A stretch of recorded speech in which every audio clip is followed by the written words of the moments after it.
Boa tarde, na paz do Cristo vivo. Nós queremos trazer uma reflexão baseada em Êxodo 16:8, que diz: Disse mais Moisés: Isso será quando o Senhor à tarde vos der carne para comer, e pela manhã pão a fartar. Fiquemos somente até aqui nesse texto sagrado. Nós queremos refletir baseado nesta expressão pão a fartar. E nós sabemos que esta expressão está falando sobre o maná. E o maná aqui nós estamos aplicando a palavra de Deus. E meditando sobre isto, veio à minha mente duas coisas interessantes dentro desta expressão pão a fartar. A primeira, aplicado às Escrituras Sagradas, é que Deus tem nos dado uma Bíblia farta, um maná farto, maná escrito, que é a sua palavra.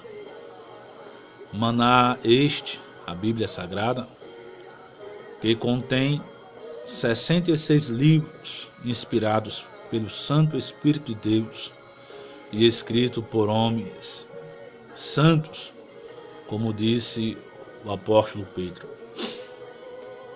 E nós percebemos que a Bíblia Sagrada, o maná escrito de Deus deixado para nós, é um maná farto.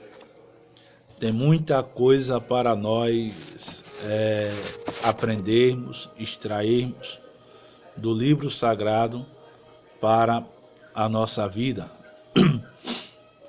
Eu tenho notificado aqui, pelo menos, alguns exemplos de pão farto,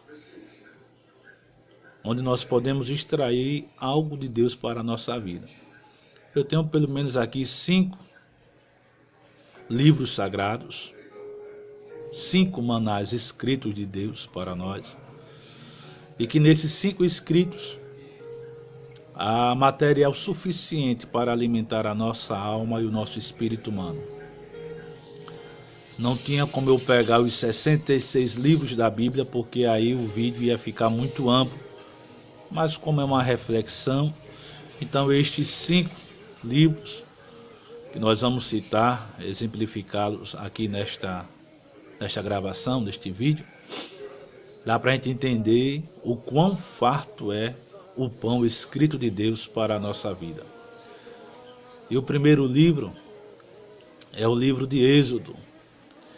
Em Êxodo nós encontramos material suficiente sobre o tabernáculo, onde nós podemos estudar a tipologia bíblica e assim podermos usufruir os vários ensinamentos de Deus para a nossa vida, contidos neste templo móvel chamado tabernáculo.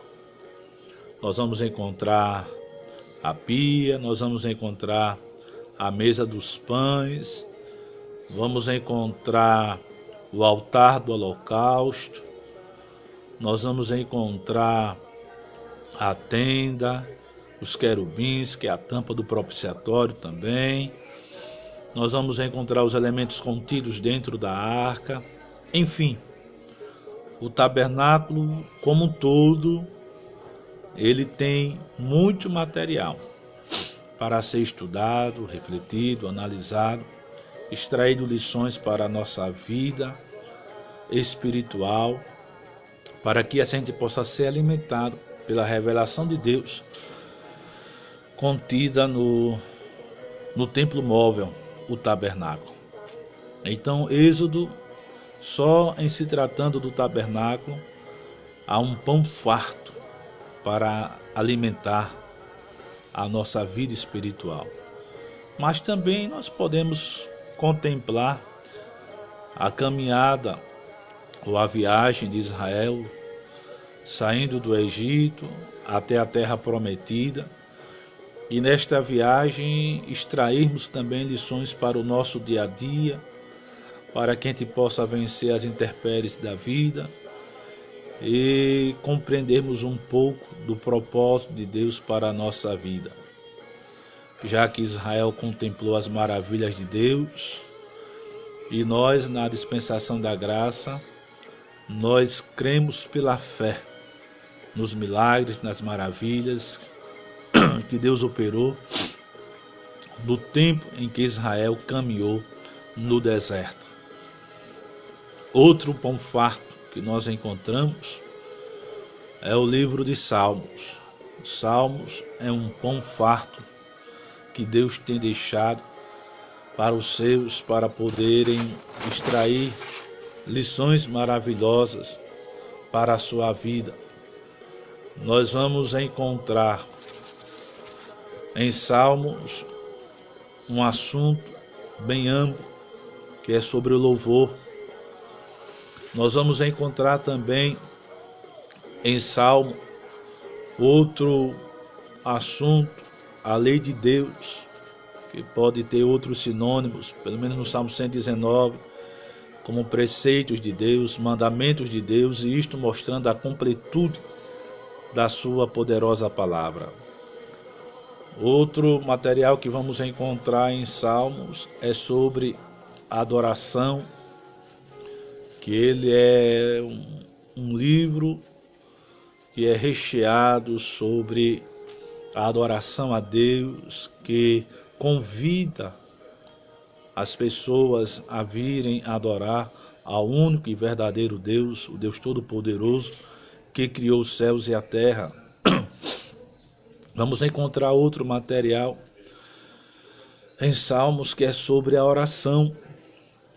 Enfim, Salmo é um maná farto que Deus tem deixado para nós, e eu só tenho citado apenas 4 assuntos contemplados em Salmos, mas há muitos outros ainda que demonstram também os atributos de Deus. Então, não tem do que você reclamar. A Bíblia Sagrada, o maná escrito de Deus, é um maná farto. Deus prometeu que daria maná farto para o seu povo. E na dispensação da graça, nós temos este maná farto de Deus.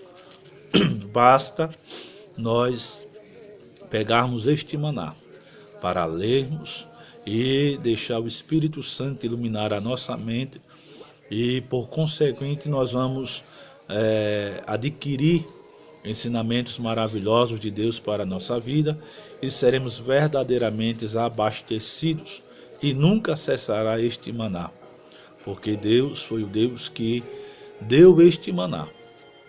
E há muita coisa boa no maná escrito de Deus para a nossa vida.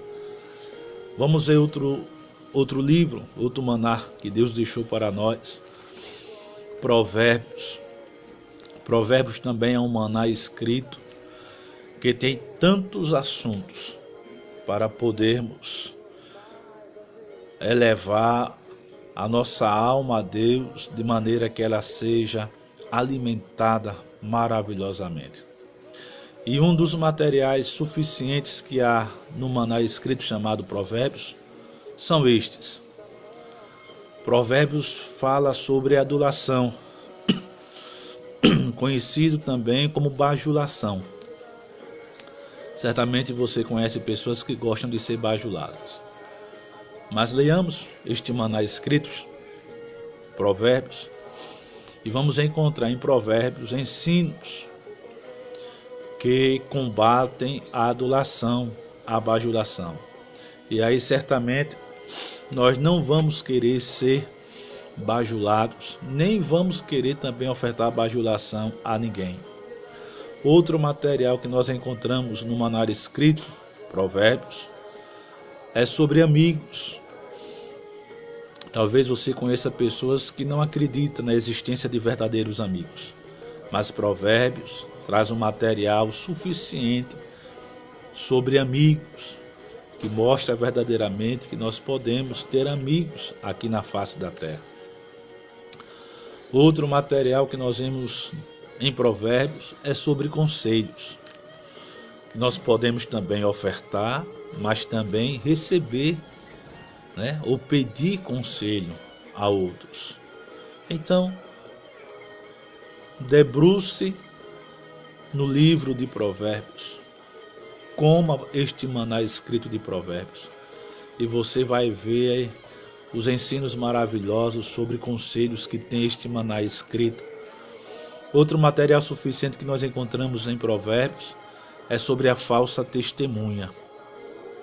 E isto já nos dá um toque de classe de que nós não devemos ser falsa testemunha, porque o próprio Deus abomina aqueles que aderem a ser uma falsa testemunha. Outro assunto em Provérbios que nós vemos é sobre a maledicência, de falar mal. E se você gosta de praticar a maledicência, já está aí um alerta para você. Não fale mal, não pratique a maledicência, porque é contraditório à palavra de Deus. Deus não aceita a maledicência.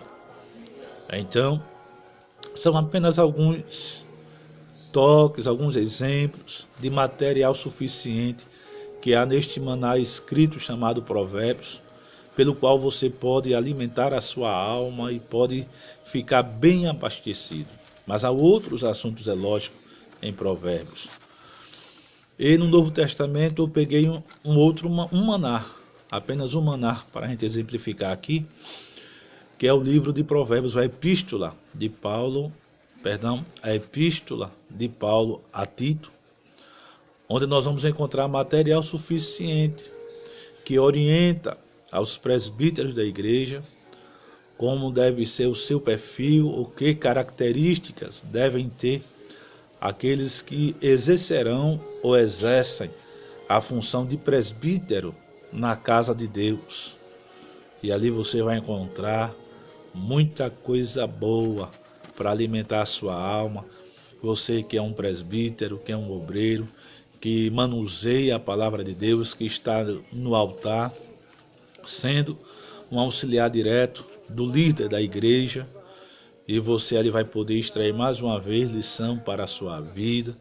E se você não estiver enquadrado, você pedir graça a Deus para que Deus lhe ajude a se enquadrar naquelas características de um presbítero, de um bispo da igreja, e assim exercer com muita excelência esta nobre função de ser um presbítero, de ser um bispo na casa de Deus.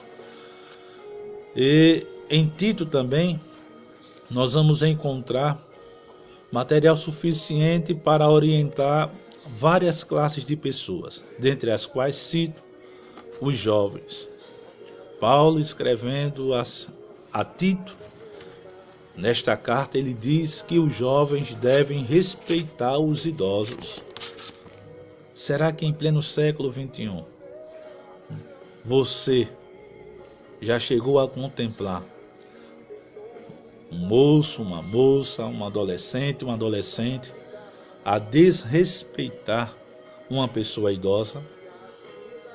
Pois bem, se você chegou já a contemplar um dia isto aí, este adolescente, esta adolescente, este jovem, eles estão contrariando o maná escrito de Deus, no caso aqui em observação, a epístola de Paulo a Timóteo, que orienta que os jovens devem respeitar os idosos, que os idosos têm muito o que nos ensinar.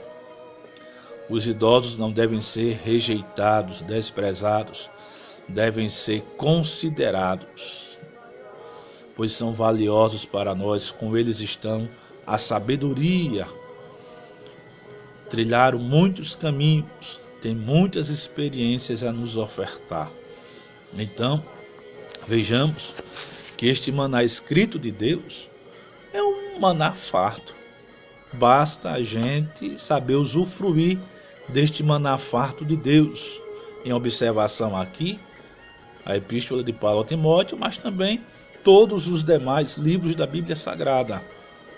Outro material que nós vemos aqui em Tito é que as mulheres devem ser submissas aos maridos.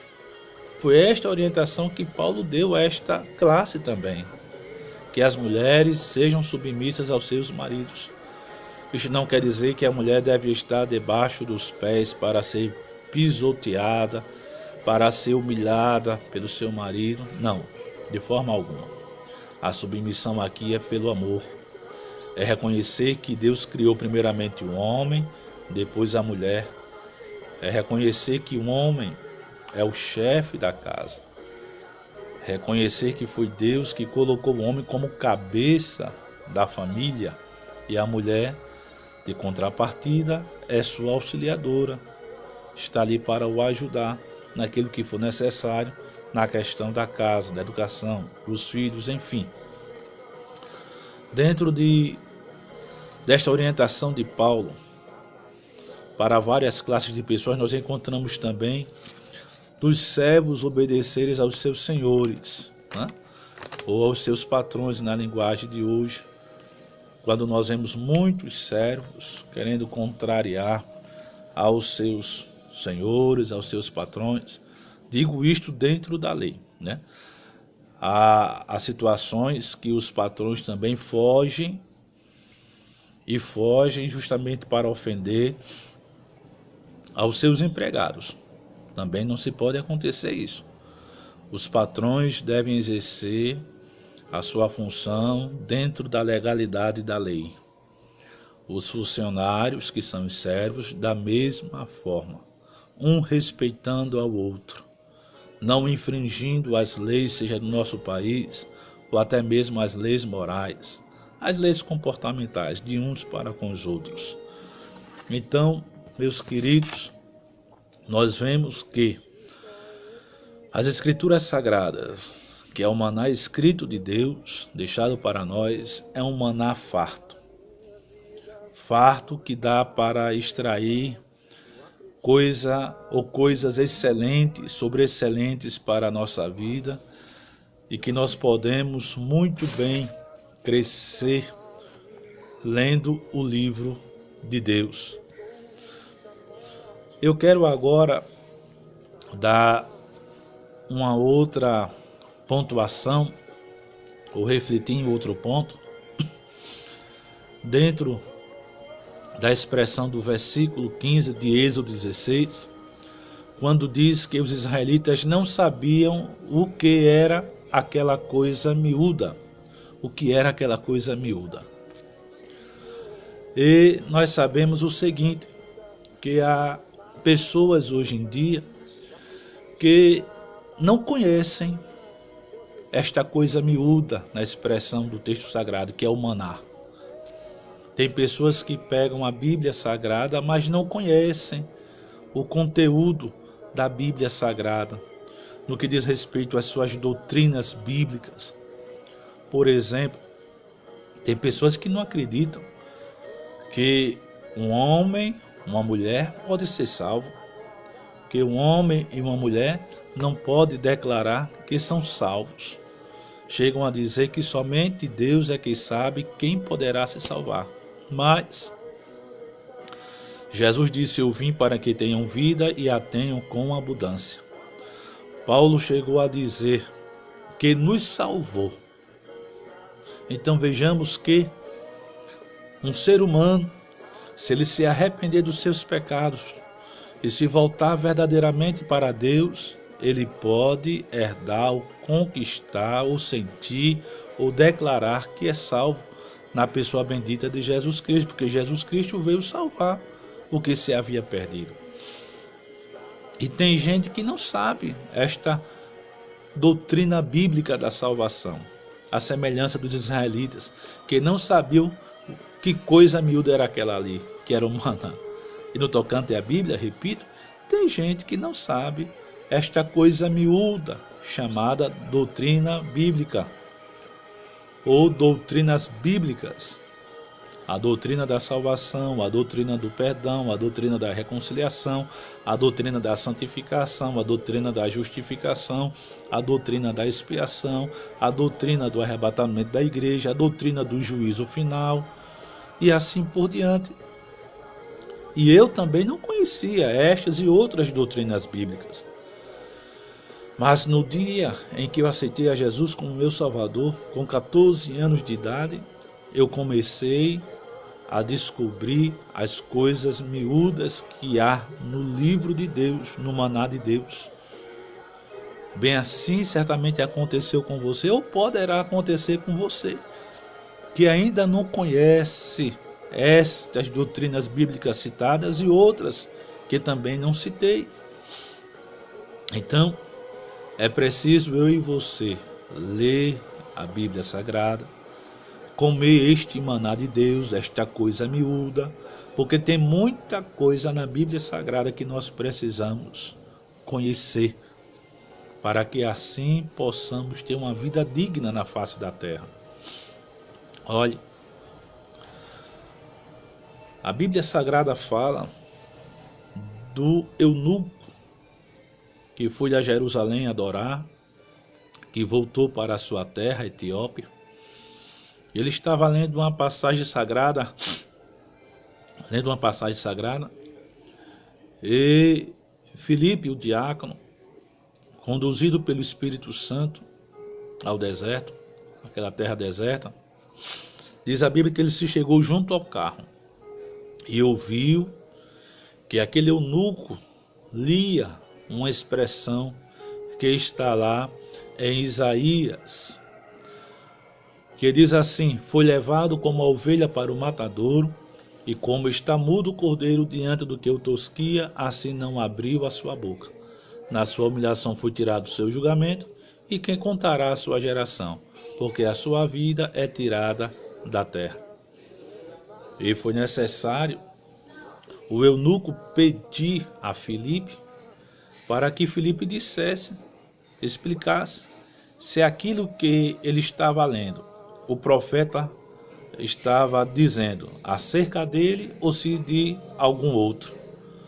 Então, quando Filipe, diz a Bíblia Sagrada, que ele abre a sua boca e começa nesta escritura de Isaías, anunciando a Jesus para o eunuco, o qual resultou em salvação na vida daquele eunuco, e cumpriu-se também uma profecia que está lá em Salmos, que diz que cedo a Etiópia estenderia as mãos para Deus. Então, este etíope voltou para a sua terra, salvo em Cristo Jesus, pois foi batizado também nas águas e levou a mensagem da salvação para o seu país. Mas ele não sabia de quem o profeta estava falando, se dele mesmo ou se de algum outro.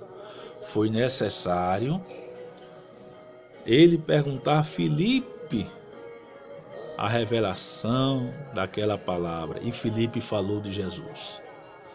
É preciso que alguém nos oriente acerca da Bíblia Sagrada. Tem coisas que nesses meus 30 anos de vida cristã eu não sei, mas que eu preciso de alguém para me orientar. Não quer dizer porque eu tenho 30 anos de vida cristã que eu sei tudo da Bíblia. Não, de jeito nenhum. Porque o maná de Deus escrito é uma fonte inesgotável, é um alimento inesgotável. E tem coisas ainda que eu não sei e que eu preciso de alguém para poder me apontar o sentido verdadeiro daqueles textos sagrados que eu estou lendo. Da mesma forma que você. Você também não sabe tudo. Você precisa de alguém para lhe apontar o sentido verdadeiro daquele texto que você está lendo. Ora, o Espírito Santo certamente iluminará o teu entendimento. Mas o Espírito Santo vai orientar outros para iluminar o seu entendimento naquele texto que você está lendo. Nós vamos encontrar também outro exemplo, que é o caso de Apolo, que diz em Atos 18, de 24 a 26 o seguinte: e chegou a Éfeso um certo judeu chamado Apolo, natural de Alexandria, homem eloquente e poderoso nas escrituras. Este era instruído no caminho do Senhor e fervoroso de espírito. Falava e ensinava cuidadosamente as coisas do Senhor, conhecendo somente o batismo de João. Ele começou a falar ousadamente na sinagoga, e quando o ouviram Priscila e Áquila, o levaram consigo e lhe declararam mais precisamente o caminho de Deus. Então, vejamos que ele era um homem poderoso nas Escrituras, mas conhecia limitadamente as coisas de Deus, até o batismo de João. Foi necessário Priscila e João, um casal que conhecia o maná de Deus, mas com mais conteúdo que ele, permita-me assim dizer, chamaram, ficaram com ele, e diz o texto sagrado, lhe declararam mais precisamente o caminho de Deus. Então, os escritos sagrados, o maná de Deus deixado para nós, é uma coisa miúda, que talvez você não saiba, mas alguém será usado por Deus para lhe apontar precisamente o caminho de Deus. Contanto que nós temos a Bíblia Sagrada ao nosso dispor. É o pão de Deus deixado para nós, um pão farto. Você nunca vai dizer na vida, eu conheço tudo da Bíblia e não preciso de ninguém para me ensinar. Se você disser isso, você está redondamente errado, porque o maná é farto. A cada dia Deus tem algo na sua palavra, no seu maná escrito, para nos ofertar. Comamos sempre a Bíblia, porque o maná é farto e sempre Deus vai dar algo para nós. Deus nos abençoe.